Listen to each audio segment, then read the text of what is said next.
Rice is a staple food for Malaysia. According to national statistical records, rice consumption per capita for Malaysians is about 74 kilograms per person per year of rice in 2019. Malaysia is still a net importer of rice, with the rice self-sufficiency level (SSL) at about 63%. 1.5 million metric tons of rice was produced locally, and the rest imported primarily from other countries like Thailand, Vietnam, India and Pakistan. In 2019, the total of paddy cultivation in Malaysia is 672,084 hectares of planted area. Approximately about 79% of Malaysian domestic supply of rice is sourced from granary areas, with a planted area of about 422,066 hectares in 2019, where these areas have systematic irrigation schemes.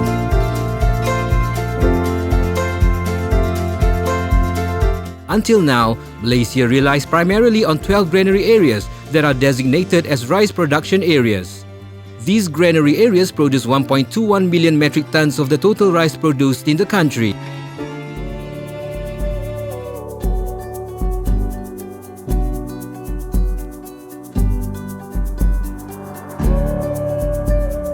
Out of this, non-granary areas, which is from outside of the irrigation schemes or small irrigation schemes, are also planted with 250,018 hectares of paddy.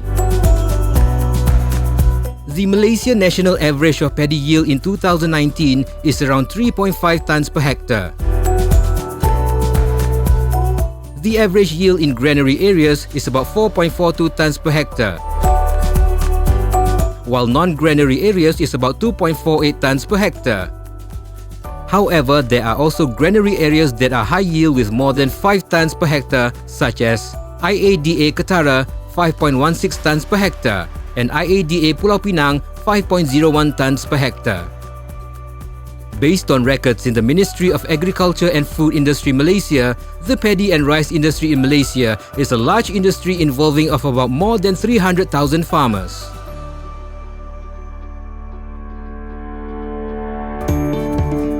The soil profiling program is an activity carried out to identify the soil fertility status of the country's rice granaries as a source of basic information in the management of soil fertility and nutrients for rice crops. Most of the paddy land in Malaysia is composed of marine, riverine and organic soils with different parent material content, physical and chemical characteristics which affect soil fertility level. Assessment of soil properties from the aspects of soil formation, physical and chemical is very important in soil and nutrient management to ensure the productivity of the country's rice yield and the self-sufficiency level (SSL) can be improved.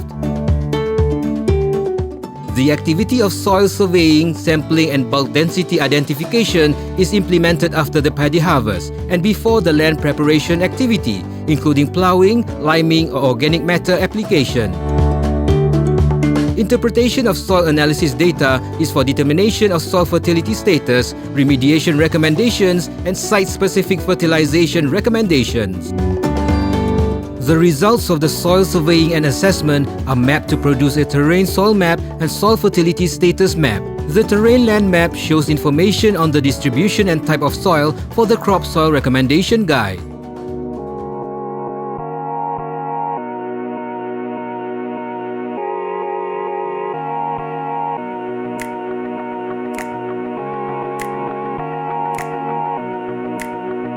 The condition of the paddy land plays a very important role in paddy cultivation activities.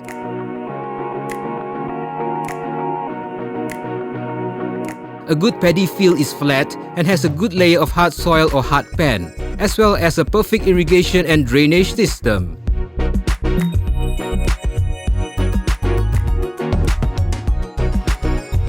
Laser land leveler activity and forming a flat land surface is very important. This is because a flat field surface system can support a perfect irrigation system, which is the best condition for the growth of rice plants. Process where a uniform water depth in a flat field lot will be able to help the distribution of water in the field more efficiently and uniformly.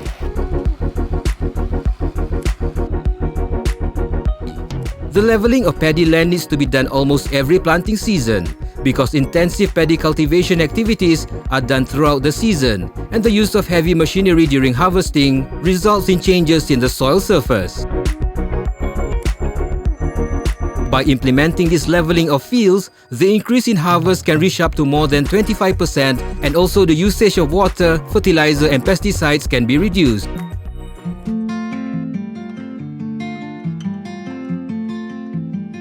Culture was appointed as the certifying agency by the Ministry of Agriculture to certify the genetic purity and variety identification, as well as to certify the quality of paddy seeds produced by appointed seed producers under the Paddy Seed Certification Scheme. Malaysia, through the Ministry of Agriculture and Food Industry (MAFI), has set a national needs target of 72,000 metric tons per year of certified paddy seed production, which is equivalent to 512,610 hectares of planting area throughout Peninsular Malaysia. It is estimated that with the total area mentioned, we'll be able to contribute to 2 million metric tons per year of paddy productions and to meet 63% of the self-sufficient level. Are based on the Paddy Seed Certification Scheme procedures developed by the Department of Agriculture Malaysia, involving activities such as inspection of paddy seed farm and processing plant and seed testing.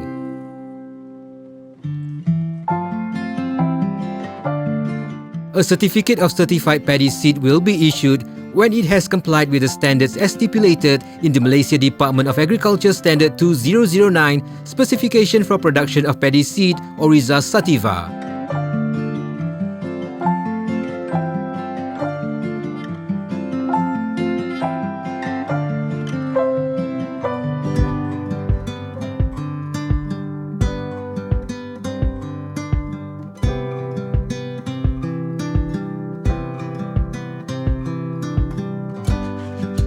Farmers often use leaf colours during the cropping season as a visual indicator of the rice crop's nitrogen status and to determine the need for fertilizer and application.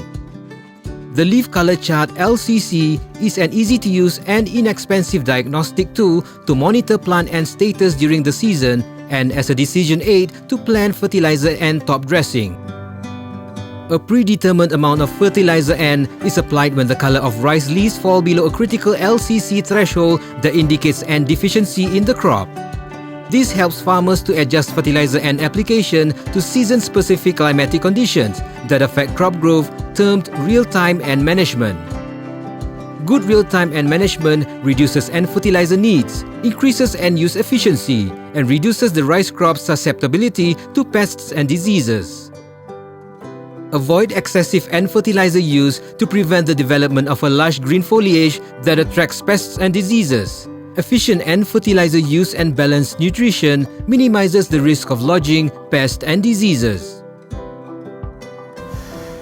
Bismillahirrahmanirrahim. Assalamualaikum warahmatullahi wabarakatuh. Selamat petang.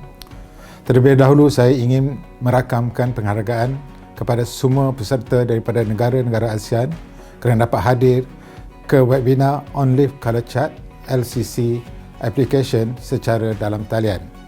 Sebentar tadi, tuan-tuan dan puan-puan telah dibawa melawat sawah padi di Malaysia melalui virtual tour industri padi di Malaysia. Hadirin sekalian, padi dan beras adalah merupakan subsektor penting di Malaysia bagi menghasilkan makanan ruji rakyat Malaysia. Secara purata, penggunaan per kapita beras bagi rakyat Malaysia pada tahun 2019 adalah 74 kg seorang setahun. Pelbagai makanan juga telah diolah daripada beras yang menjadikan Malaysia begitu istimewa dengan pelbagai keunikan makanan. Oleh itu, jemput datang ke Malaysia. Untuk makluman semua peserta, tahap sadar diri SSL padi di Malaysia telah mengalami peningkatan daripada 60.3 kepada 63% dari tahun 2010 sehingga tahun 2019. Kerajaan menyasarkan peningkatan SSL ini kepada 75% pada tahun 2025. Bagi menampung keperluan dan memenuhi cita rasa rakyat Malaysia, beras juga diimport dari negara jiran seperti Vietnam, Thailand, India dan Pakistan. Untuk menambah baik pencapaian subsektor ini, isu utama seperti pendapatan pesawah padi yang rendah, kos pengeluaran yang tinggi, kekurangan mekanisasi dan automasi, persekitaran perniagaan yang tidak kondusif dan kehilangan pasca tuai perlu dikurangkan. Kerajaan Malaysia berhasrat untuk meningkatkan jumlah pengeluaran, menambah baik tahap sara diri, mempertingkatkan kecekapan penggunaan sumber asli dan menambah baik taraf kehidupan dan tahap pendapatan pesawah padi untuk 10 tahun yang akan datang. Peranan ini akan dimainkan oleh Jabatan Pertanian Malaysia bersama jabatan dan agensi di bawah Kementerian Pertanian dan Industri Makanan (MAFI). Antaranya, dengan membimbing pesawah untuk melaksanakan amalan pertanian baik dengan pematuhan kepada rice check. Ianya adalah meliputi penentuan kesesuaian tanah, keadaan petak sawah, penyediaan tanah, penanaman, pengurusan pembajaan, pengurusan air, pengurusan perosak bersepadu, pengurusan penuaian, pengendalian lepas tuai dan pengurusan alam sekitar. Penggunaan teknologi pertanian pintar juga sedang digiatkan seiring dengan perkembangan IR 4.0 bagi meningkatkan pengeluaran dan kualiti padi, menangani isu perosak dan penyakit serta meningkatkan kecekapan pengurusan tanaman padi. Usaha-usaha ini juga dipercepatkan melalui penglibatan pihak swasta dan universiti. Bagi memastikan hasil yang berkualiti dan selamat dimakan, Jabatan Pertanian Malaysia menggalakkan pesawah untuk mempersijilkan ladang dengan MyGap dan memasarkan hasil sebagai produk padi MyGap. Jabatan Pertanian juga menggalakkan pesawah mempersijilkan dengan pensijilan ladang organik dan memasarkan hasil padi sebagai produk organik. Bagi mengurangkan amalan penggunaan racun makhluk perosak, Jabatan Pertanian menekankan pengamalan Integrated Pest Management (IPM) di kalangan pesawah. Selain itu, Jabatan Pertanian juga merupakan agensi yang bertanggungjawab bagi menjalankan pengesahan benih padi sah yang dikeluarkan oleh pengeluar benih yang dilantik. Ini adalah bagi memastikan petani menggunakan benih yang berkualiti. Bagi menggalakkan, melatih dan menarik minat golongan muda di dalam industri padi, Jabatan Pertanian juga melaksanakan program Farmers Field School yang bertujuan untuk meningkatkan pengamalan teknologi penanaman padi di kalangan pengusaha-pengusaha muda.